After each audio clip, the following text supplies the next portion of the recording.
Railway group D की तैयारी कर रहे हो तो ये वीडियो आपके लिए काफ़ी इंपॉर्टेंट होने वाला है। इसमें हम देखेंगे कि रेलवे एग्ज़ाम ग्रुप डी के लिए कंप्लीट प्रिपरेशन स्ट्रेटजी क्या होनी चाहिए, कौन सी रिसोर्सेज होनी चाहिए, कौन सी बुक्स को फॉलो करना चाहिए, मॉक टेस्ट कब देना चाहिए, किस सब्जेक्ट पर ज़्यादा फोकस करना चाहिए। इन सभी चीज़ों को हम वन बाय वन पढ़ेंगे और देखेंगे। देखिए, तो सबसे पहले एग्जाम पैटर्न समझते हैं। एग्जाम पैटर्न क्या है कि इसमें सीवीटी होता है, कंप्यूटर बेस्ड टेस्ट, और स्टेज फर्स्ट ही होता है, सेकंड नहीं होता है। इसमें जनरल साइंस यानी कि फिजिक्स, केमिस्ट्री, बायोलॉजी के 25 क्वेश्चन आते हैं और 25 मार्क्स के आते हैं। मैथमेटिक्स देखोगे तो 25 question 25 marks. General intelligent and reasoning के 30 क्वेश्चन 30 मार्क्स। और जीके यानी general awareness and current affair मिला के 20 क्वेश्चन एंड 20 मार्क्स। इस तरीके से 100 क्वेश्चन होते हैं और 90 मिनट में सॉल्व करने होते हैं और नेगेटिव मार्किंग होती है 1/3 यानी 0.33। अब हम समझते हैं सब्जेक्ट वाइज स्ट्रेटजी क्या होनी चाहिए। अब सबसे पहले हम समझेंगे मैथमेटिक्स। देखो, मैथमेटिक्स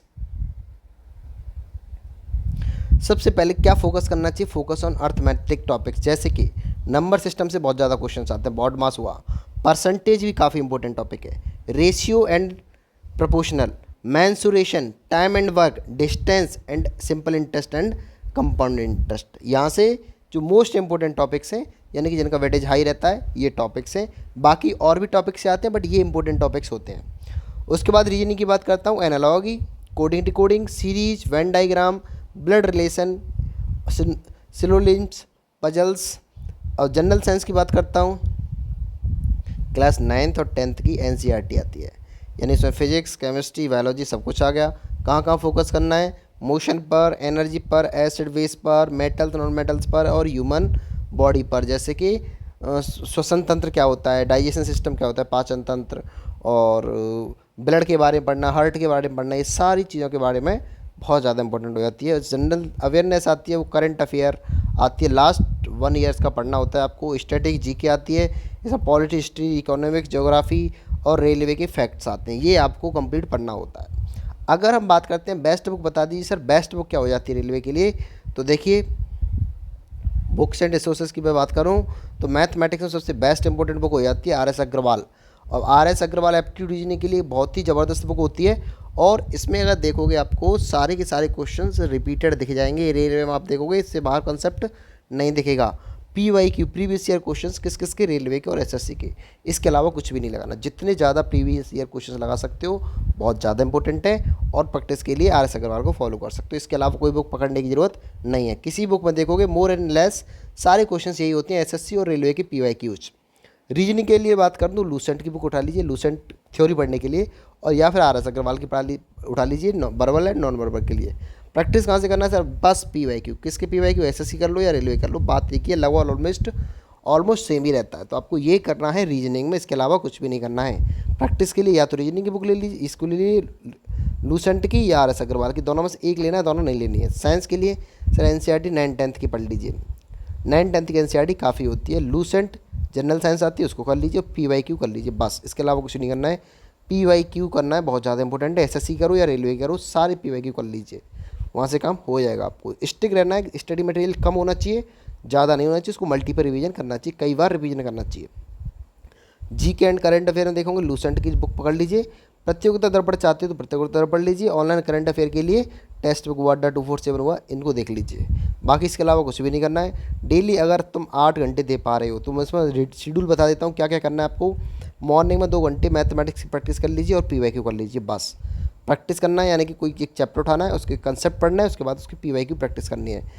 लेट मॉर्निंग में यानी 1.5 घंटे के आसपास रीजनिंग प्रैक्टिस कर लीजिए, बस यानी कि 11-12 बजे के आसपास आप 1-1.5 घंटे रीजनिंग पढ़ ली, रीजनिंग का काम खत्म है यहाँ से, और मैथ का भी काम यहीं से खत्म है, बस यहीं तक देख लीजिए। आपको 7-7 टॉपिक की प्रैक्टिस करना है, PYQ सॉल्व करना है, इसके अलावा कुछ नहीं करना है। आफ्टरनून में देखोगे 2 बजे के आसपास, 1-2 बजे के आसपास जनरल साइंस पिक कर लीजिए, एनसीईआरटी और MCQ, और PYQ पिक करते चलिए। इवनिंग में शाम को देख लो 5-6 बजे के आसपास करंट अफेयर और जीके के नोट्स देख लीजिए, और रात को देख लीजिए मॉक टेस्ट दे लीजिए, या फिर PYQ सॉल्व करिए, या फिर उसका एनालिसिस करिए। रात को 1.5 घंटे ये काम करना है आपको। इतना अगर कर पा रहे हो तो आपको बहुत ही ज़बरदस्त स्टडी हो जाएगी आपकी, बहुत ही अच्छा स्टडी चल रही है, आपका पेपर मोस्ट ऑफ चांस में क्लियर हो ही जाएगा।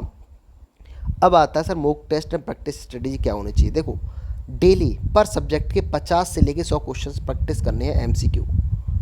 पर सब्जेक्ट 50 से लेके 100 तक जितना आप कर पाते हो, कम से कम 50 करना ही करना होगा हर सब्जेक्ट। मैथमेटिक्स लो, रीजनिंग लो, साइंस लो और करंट अफेयर जी के लो। तो इस इतना करोगे तो आपकी स्ट्रेटजी बहुत ज़बरदस्त होने वाली है। MCQ आपको प्रैक्टिस करना है 50 से 100, 100%। वीकली 1 से 2 मॉक टेस्ट देना शुरू कर दीजिए, 1.5 घंटे का। हर वीक में एक टेस्ट दे लीजिए, मॉक टेस्ट, उसको एनालिसिस करिए। बेस्ट स्ट्रेटजी बता रहा हूँ मैं मॉक टेस्ट और प्रैक्टिस स्ट्रेटजी की।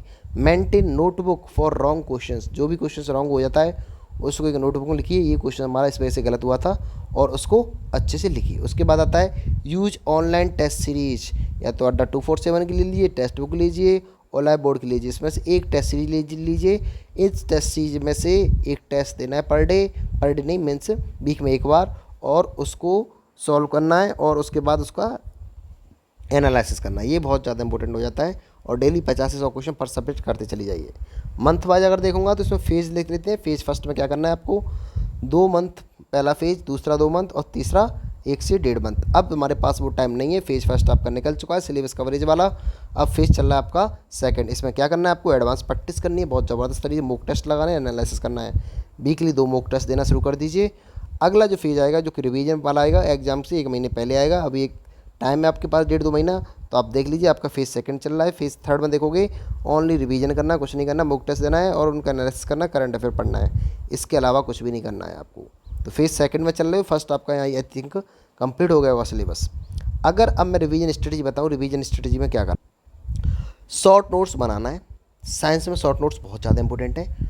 फॉर्मूला हुआ फिजिक्स के, उसको बार बार रिवाइज करना है। जीके के फैक्ट को लिखते चली जाइए और करंट अफेयर को पढ़ते चलो।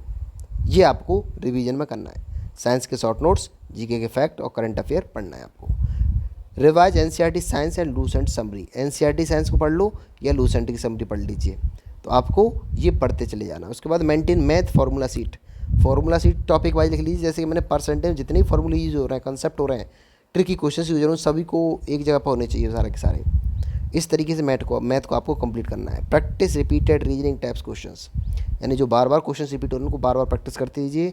उसके लिए एसएससी और आरआरबी के पीवाईक्यू सॉल्व करना है, तो ये आपको फॉलो करना है। सक्सेस मंत्र क्या है सर, समझ लीजिए कि जो ग्रुप डी का एग्जाम है वो स्पीड प्लस एक्यूरेसी का खेल है।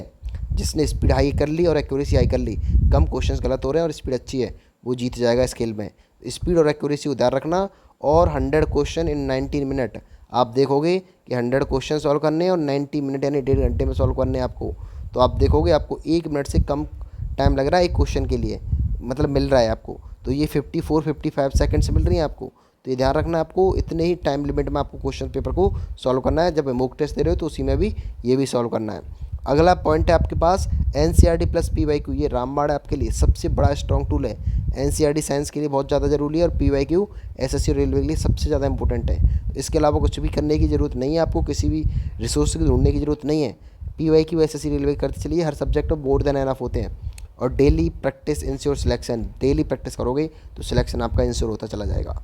इस तरीके से आपको पूरा रोड मैप तैयार कर दिया है, इस तरीके से आपको फॉलो करना है और पक्का आपको सिलेक्शन हो ही जाएगा इस तरीके से अगर फॉलो करोगे तो। चलिए मिलते हैं अगली वीडियो में। चैनल पर नए हो तो प्लीज़ चैनल को सब्सक्राइब कर लेना, और वीडियो पसंद आए तो लाइक ज़रूर करना। इस तरह की इन्फॉर्मेटिव वीडियो आपके लिए आती रहेंगी।